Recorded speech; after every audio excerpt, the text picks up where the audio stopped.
रमज़ान का महीना एक ऐसा महीना जो पाकी का महीना है, परहेजगारी का महीना है, सब्र का महीना है और साथ ही इबादत का महीना है। रमज़ान महीने में मुसलमान जो होते हैं, मुसलमान पूरे महीने के रोज़े रखते हैं, इबादत करते हैं, सच कहते हैं और हर गलत काम से दूर रहते हैं। तो आज हम अहमदाबाद में हैं, अहमदाबाद के शाह आलम दरगाह में हैं। यहाँ जानते हैं कि जो लोग हैं वो किस तरीके से रोज़ा रखते हैं, रोज़े के दरमियान क्या करते हैं, इफ्तारी कैसे करते हैं, इफ्तारी के बाद तरावी की नमाज भी पढ़ी जाती है। तो रमज़ान में क्या क्या बातें की जाती है, किस तरीके से रोज़ा रखा जाता है, इफ्तार किया जाता है, ये सारी बातों पर आज हम नजर करेंगे।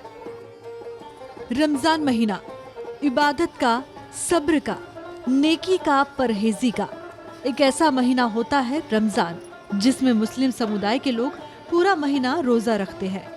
दिन भर कितनी भी गर्मी हो, भूखे प्यासे रहते हैं। शाम को इफ्तार करके रोजा खोलते हैं। कहा जाता है कि इस इबादत का, इस परहेजी का, इस सब्र का अजर उन्हें खुदा जरूर देता है और रोजे में की गई जो दुआ है वो जरूर कबूल होती है। रोजा खजूर से खोला जाता है और रोजे के बाद मगरिब की नमाज के बाद मुसलमान रमजान महीने में खास तरावी की नमाज भी पढ़ते हैं। कहते हैं रमजान महीने में रहमत के फरिश्ते आते हैं और पूरा महीना जो इबादत की जाए उसका अजर उन्हें मिलता है। इसलिए पूरा रमजान लोग खास इबादत करते हैं। तो रमजान के अलग अलग रंग हम देखें उससे पहले हमने ये देखने की कोशिश की कि रमजान में कौन कौन सी स्पेशल आइटम्स बनती है जो अहमदाबाद के लोगों को पसंद है। इफ्तारी के अलग अलग जायके कौन से हैं जो लोग खाना पसंद करते हैं। पूरे रोड से यहाँ से शुरू करके पूरा आगे जुआपुरा तक हर जगह पर आपको ये सारी आइटम्स दिखेगी, चाहे वो फ्राइड आइटम्स हो, डिफरेंट आइटम्स। जैसे एक ही जगह पर आपको 15 से 20 अलग अलग आइटम्स मिल जाते हैं, so you get a huge variety of selection. So उसके लिए अहमदाबाद इज़ क्वाइट फेमस। घर पे भी बहुत सारी वैरायटीज़ बनी जाती हैं, जैसे बच्चों को पसंद होती है चाट, चटपटा, शरबत, मिठाइयाँ और बहुत सारे ड्रिंक्स बनते हैं, जैसे रूह अफ़ज़ा है, नींबू का शरबत है, ताकि बॉडी हाइड्रेटेड रहे क्योंकि रोज़े बहुत कठिन हैं, काफ़ी लंबा टाइम है भूखे प्यासे रहने का। तो जो भी है आप सब अपनी सेहत का भी ध्यान रख रहे हैं, काम का भी, सारे अक़साम भी अदा कर रहे हैं। तो ये बहुत ही अच्छा तरीका है अपने लाइफ को भी बैलेंस करने का और फूड पैलेट को भी बैलेंस करने का। अब हमारी नीयत ये होती है कि हम हर साल रमज़ान में लोगों तक नई चीज़ पहुंचाना चाहते हैं और हर साल रमज़ान में हम हर आदमी के लिए नई चीज़ बनाते हैं। इस बार हमने 33 आइटम बनाई है, जिसमें 2 वैरायटी बिरयानी की है और 31 आइटम चिकन के। तो रमजान के स्पेशल जायके के बाद हम पहुंचे अहमदाबाद की सबसे पुरानी और हेरिटेज दरगाह, जहां रमजान की रौनक और इफ्तार की तैयारी देखने की, अलग अलग रंग देखने की हमने कोशिश की। तभी हमारी नजर शाह आलम की इस दरगाह में एक 8 साल की छोटी सी बच्ची पर पड़ी। ये मासूम बच्ची ने पहला रोजा रखा है तो ये हार पहनकर यहाँ दरगाह में सलाम करने आई है। इतनी गर्मी में इस बच्ची का जज्बा और नीयत देखकर हमें बड़ा ताज्जुब हुआ। बेटा आपका नाम क्या है, कितने साल के हो, पहला रोजा रखा है आपने? हाँ। क्या नाम है आपका? जोया। जोया। अच्छा, पहला रोजा रखा है। रोजा क्यों रखते आपने, मतलब रोजा क्यों रखा, आपका दिल क्या कहता था, आपने क्यों रोजा रखा? अगर हम रोज़ा रखते तो हमारे जो अल्लाह है वो खुश होते इसलिए। अच्छा, अब जोया सिर्फ 8 साल की हो, छोटी सी बच्ची हो, बहुत गर्मी है ना बाहर, प्यास भी लगती है, तो आपको ऐसी क्या प्रेरणा हुई कि भाई मुझे रोज़ा रखना है, अल्लाह को खुश करना है? मैंने इसलिए रोज़ा रखा कि मुझे अल्लाह को खुश करना है और अल्लाह को खुश इसलिए करूँगी मैं क्योंकि अल्लाह ही सबसे बड़ा है। कितने साल की हो जोया, स्कूल में पढ़ती हो, आपने रोज़ा रखा, आज आपने पूरा दिन क्या क्या किया? मैंने एंजॉय किया, बहुत मज़ा आया मेरे को, पर मेरे को भूख भी लग रही है, बस होने ही वाला है टाइम। अच्छा, आपने बहुत प्यारी सी मेहंदी लगाई है, जोया ने खूबसूरत सी मेहंदी लगाई है, क्योंकि पहला रोज़ा रखते तो कहते कि बच्चों को मेहंदी लगाई जाती है, नए कपड़े पहनाए जाते हैं, हार पहनाया जाता है, जैसे कि खूबसूरत सी मेहंदी जोया के हाथ में हार पहनाया गया है। जोया, क्या किया पूरे दिन? आपको हार पहनाया गया, मेहमानों से, रिश्तेदारों से मिलने गई, पूरा दिन आपने क्या क्या किया कि जिससे आपको रोज़ा नहीं लगे? ऐसी फैमिली ने भी कोशिश की होगी, शुरू से लेके अभी तक आपने क्या क्या किया? शुरू में मैं उठी, सहरी की? हाँ, सहरी की। सहरी के बाद मैं वापस से सो गई। फिर जब उठी तब फिर मैंने बोला मेरे पापा को, पापा मेरे को स्कूल नहीं जाना। पापा ने बोला आज तो संडे। मेरे को रोज़ा में कुछ समझ ही नहीं पड़ रहा था। अहमदाबाद के पूर्व इलाके में रमजान की रौनक अलग ही देखने मिलती है और इबादत के मकाम पर लोग खास रोजा खोलने यहाँ पहुँचते भी है और यहाँ रोजे के लिए सारे इंतजाम भी किए जाते हैं। 500 साल से भी ज्यादा पुरानी ये शाह आलम दरगाह, रमजान महीने में लोग खास इस दरगाह में आते हैं, इबादत करते हैं, नमाज पढ़ते हैं और रोजा भी इफ्तार करते हैं।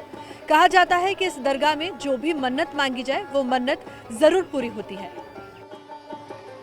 अब बात इफ्तारी की, जिसका इंतजार हर रोजदार करता है। पूरा दिन कि कब वो रोजा इफ्तार करेंगे और रोजा खोलेंगे, तो यहाँ भी बड़ी तादाद में लोग पहुँचते हैं रोजा खोलने के लिए, जिनके लिए निशुल्क रोजा इफ्तार का बंदोबस्त भी यहाँ दरगाह की तरफ से किया जाता है। तो रोजा खोलने का वक्त हो गया है और जो तमाम रोजदार है वो इस वक्त इफ्तार कर रहे हैं। खजूर से रोजा खोला जाता है।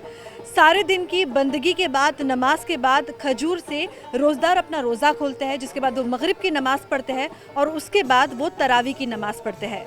तरावी की नमाज सिर्फ रमज़ान महीने में ही पढ़ी जाती है, इबादत की जाती है, पाकी होती है, उसका खास ध्यान रखा जाता है और पूरे वक्त पूरा दिन भूखे प्यासे रहने के बाद इसी तरह खजूर से अपना रोजा खोला जाता है।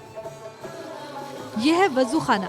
यहाँ नमाज से पहले वजू करने के लिए खास हौज बनाया गया है, जहाँ वजू करके खुद को पाक किया जाता है, जिसके बाद नमाज अदा की जाती है। रोजा इफ्तार करने के बाद नमाज पढ़ना बेहद जरूरी होता है। रमजान महीने में एक एक बात है जिसका अपना इम्पोर्टेंस है, जैसे कि रोजा इफ्तार करना, उसके बाद नमाज पढ़ना और नमाज से पहले वजू करना। ये वजू खाना है और यहाँ पे जो तमाम रोजदार है जो अभी नमाज पढ़ने जाएंगे, ये सब लोग नमाज पढ़ने से पहले वजू बनाते हैं। वजू का भी अपना एक तरीका होता है। इस हौज में आके हर नमाजी नमाज पढ़ने से पहले वजू बनाता है, जिसके बाद ही वो नमाज पढ़ता है। कहा जाता है पाकी साफी बहुत जरूरी है, इसीलिए नमाज से पहले पाक होना जरूरी है और पाक होने के लिए वजू करना बहुत जरूरी है। शाह आलम दरगाह 500 साल से भी ज्यादा पुरानी है। यहाँ रमजान में लोगों की भीड़ ज्यादा देखी जाती है। हम आपको यहाँ एक अखंड ज्योत भी दिखाएंगे, जो 500 साल से भी ज्यादा अरसों से यूं ही प्रज्वलित है, रोशन है। कैसे, वो कोई नहीं जानता, पर हाँ, साइंस के लिए भी ये एक करिश्मे से कम नहीं। शाह आलम दरगाह की खास बात ये भी है कि यहाँ पर अखंड ज्योत है। ये अखंड ज्योत की सबसे खास बात यह है कि 600 साल से भी ज़्यादा वक्त हो गया है, फिर भी ये इसी तरह प्रज्वलित है। तेल की अगर नहीं भी डालेंगे तो भी ये दिया है वो कभी बुझता नहीं। करिश्मा भी कहा जाता है। साइंटिफिक तरीके से देखा जाए तो एक बहुत बड़ा चैलेंज है और उन तमाम बातों के साथ यहाँ जो भी मन्नत मांगी जाए 40 दिन के अंदर वो मन्नत ज़रूर पूरी होती है। तो इसके पीछे क्या कहानी है वो हम जानने का प्रयास करते हैं। ये बहुत बड़ी बात है कि 600 साल से ज़्यादा वक्त से ये अखंड ज्योत इसी तरीके से प्रज्वलित है। अस्सलाम वालेकुम, मेरा नाम सुबह खान मियाँ, शाह आलम दरगाह खादी में खास।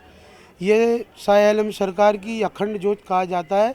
उर्दू भाषा में इसे मेहंदी रोशन कहा जाता है। मेहंदी जिसे रोशन करते हैं, किसी की तमन्नाएं मन्नतें पूरी नहीं होती, जो बड़ी अकीदतें लेकर दरबार में यहाँ पे हुजूर शाह आलम सरकार के दरबार में आते हैं और कदम बोसी करके यहाँ पर दिए जलाते हैं और 40 दिन तक वो मुसलसल यहाँ पर आके दिए जलाते हैं।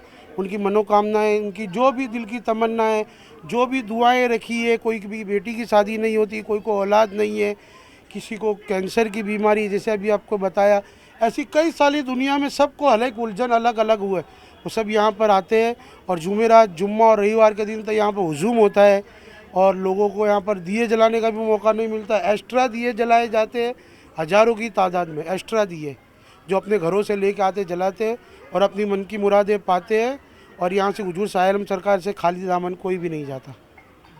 तो हिंदू मुस्लिम का एक कहते हैं एकता का प्रतीक भी इसे माना जाता है। जैसे राजस्थान से एक भाई है बंसीधर भाई, वो हर महीने यहाँ पे आते हैं क्योंकि उनकी माता को कैंसर था और डॉक्टरों ने जवाब दे दिया था, मगर यहाँ पे जिस तरीके से उन्होंने मन्नत मांगी 40 दिन के अंदर उनकी दुआ कबूल हुई और उनकी माता आज स्वस्थ है। इसलिए हिंदू मुस्लिम एकता के प्रतीक होने के साथ साथ इसकी एक अलग ही बात है, एक अलग ही करिश्मा है। ऐसा कैसे होता है वो तो हम नहीं जानते, मगर हाँ, लोगों का कहना है कि यहाँ मन्नत ज़रूर पूरी होती है।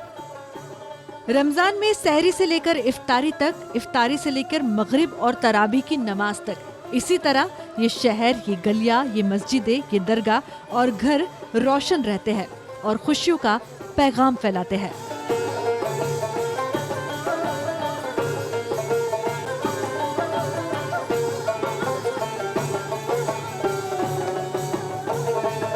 रमजान महीना है पाकी का, इबादत का, अज्र का, तकवे का और सब्र का। आज हमने जाना कि रमजान महीने में किस तरीके से रोजदार है वो सहरी से लेके इफ्तारी तक इबादत करते हैं, रोजा खोलते हैं, नमाज पढ़ते हैं और तरावी पढ़ते हैं। साथ ही साथ हमने ये भी देखा कि कौन सी ऐसी बातें हैं कि जिसपे रमजान में रोजदार जिसका खास ध्यान रखता है। तो आज की हमारी इस पेशकश में बस इतना ही। फिर एक नए मुद्दे के साथ मिलेंगे। सभी को रमजान की बहुत बहुत मुबारकबाद।